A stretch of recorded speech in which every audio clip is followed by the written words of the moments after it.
নমস্কার, welcome back to my channel. আজ চলে এসেছি নতুন আরেকটা ভিডিও নিয়ে।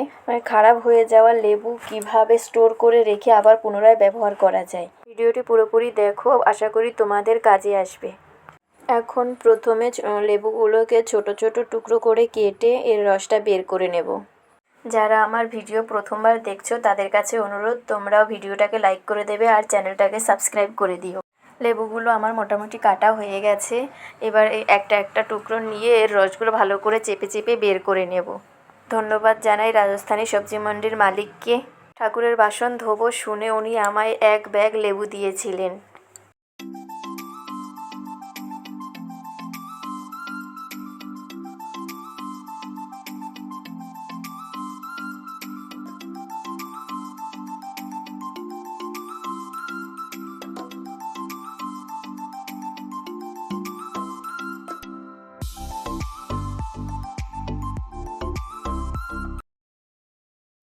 রসটা বের করে নিয়েছি। এবার আলাদা একটা জায়গা নিয়ে নেব আর একটা শুকনো কাপড়ের টুকরো দিয়ে এবার রসটাকে ছেঁকে নেব। এই লিকুইডটার মধ্যে আমি কোনো রকমেরই জল মেশাচ্ছি না, যেহেতু এটাকে অনেক দিন পর্যন্ত রাখতে হবে, জল তাই মেশাবো না। এবার এটাকে যতটা ভালোভাবে সম্ভব চেপে চেপে রসটা ভালো করে বের করে নেব।